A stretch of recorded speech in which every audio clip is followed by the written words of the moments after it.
Cerita ini tentang seorang bapak yang bekerja di sebuah perusahaan pertambangan milik asing yang mengalami peristiwa mistis ketika sedang menyeberang dengan sebuah kapal feri ke sebuah pulau untuk bertemu sanak keluarganya di sana, tapi malah mendapatkan kejadian yang menyeramkan yang tak bisa terlupakan.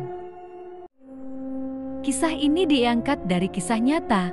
Kalau Anda percaya hantu itu ada, inilah kisahnya. Diawali kisah ini tentang kehidupan Bapak Suprapto yang seorang pekerja keras sejak usia muda sampai usianya kepala 5. Rambutnya mulai beruban dan sudah berkeluarga. Pak Suprapto adalah penganut agama Islam yang taat, rajin beribadah, baik sholat maupun berpuasa. Beliau sangat pekerja keras dan memiliki posisi jabatan yang lumayan di perusahaan itu.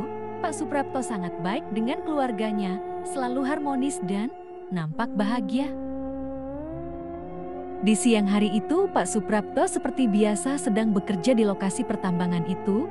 Dia sedang memeriksa anak buahnya bekerja di lapangan dan hal-hal yang penting yang perlu dicatat untuk laporan ke perusahaan. Begitu sibuknya bapak itu bekerja keras dan loyalitasnya ke perusahaan. Pak Suprapto terkenal sebagai pekerja keras dan berdedikasi. Di hari itu, setelah bekerja seharian, Pak Suprapto menuju sebuah mes, dan biasanya Pak Suprapto setelah dari mes, biasanya beliau langsung balik ke rumahnya. Tapi di sore hari itu dia langsung main tenis dengan temannya. Ayo, Prap, semangat sedikit. Jangan loyo gitu. Ayo, main tenis agak ngotot. Ibut sudah umur nih, jadi santai aja lah. Gak usah ngoyo-ngoyo. Hahaha. Ayo, oke. Nah, gitu. Backhand yang bagus. Nih, tak smash. Oh, tidak bisa, bro. Begitulah mereka asyik bermain tenis, melupakan sesaat kepenatan bekerja. Di perusahaan asing itu, perusahaan menyediakan fasilitas yang lengkap dan menjamin kebutuhan karyawannya, serta jaminan pensiun untuk masa tua dengan memberi pesangon.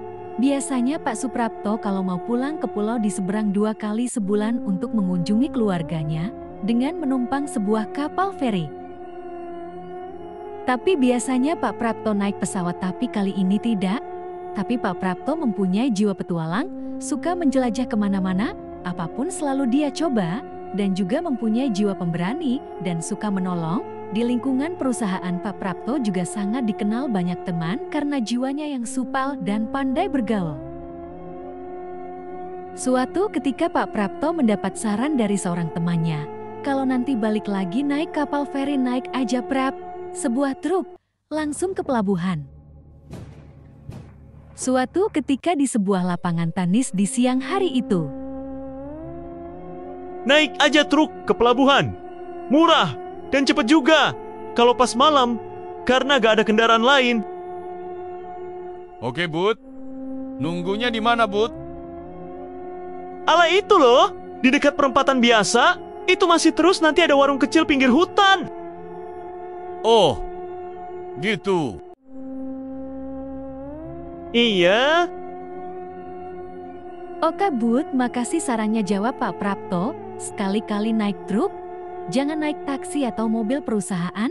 Memang kalau siang biasanya naik taksi atau mobil perusahaan. Tapi kalau malam tidak ada taksi, pelayanan terbatas hanya sampai siang hari saja.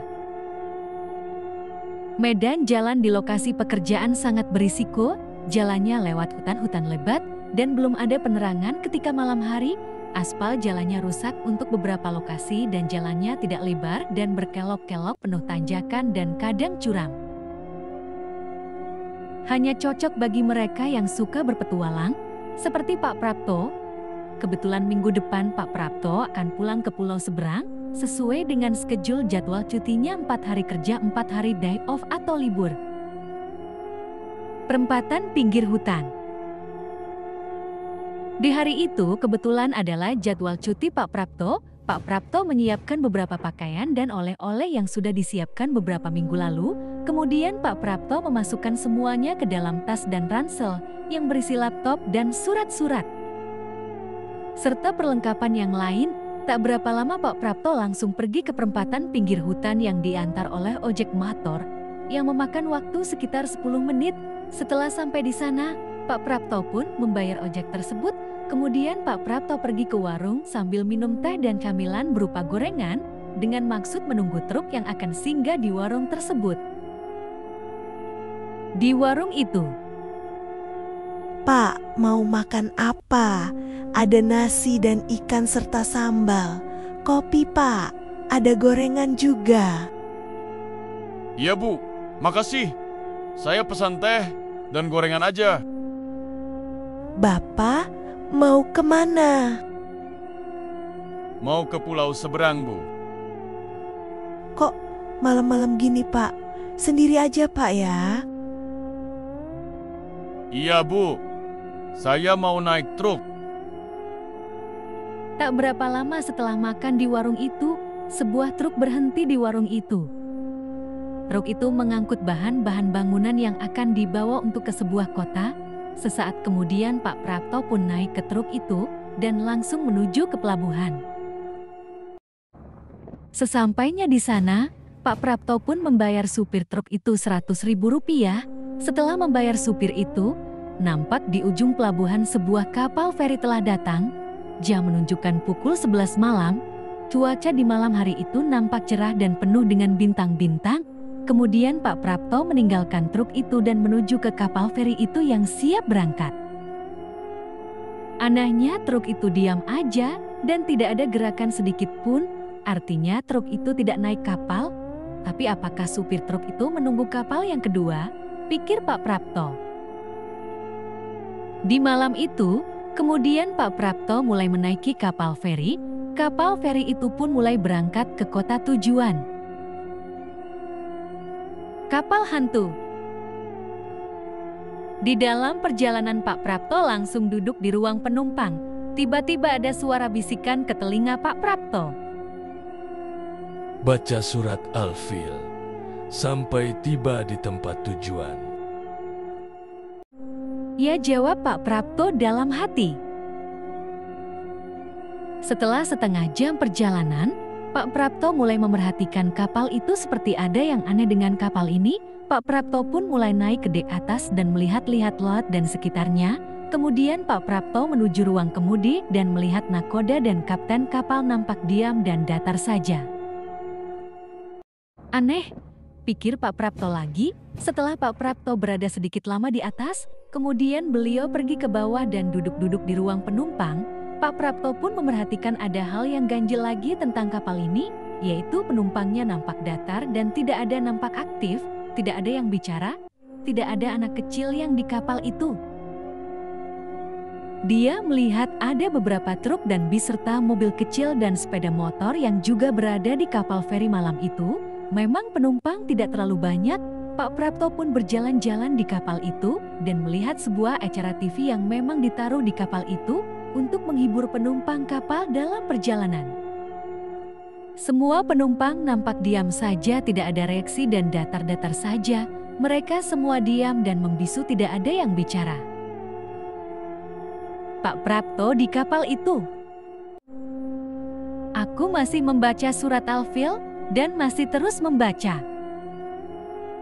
Ada yang aneh dengan kapal feri ini. Kenapa semua penumpang nampak terdiam dan membisu? Tidak ada gerakan, semua diam dan membisu. Termasuk kapten dan nakodanya. Semua diam, kayak patung. Apa ada yang salah dengan kapal ini? Termasuk keanehan sejak awal berangkat.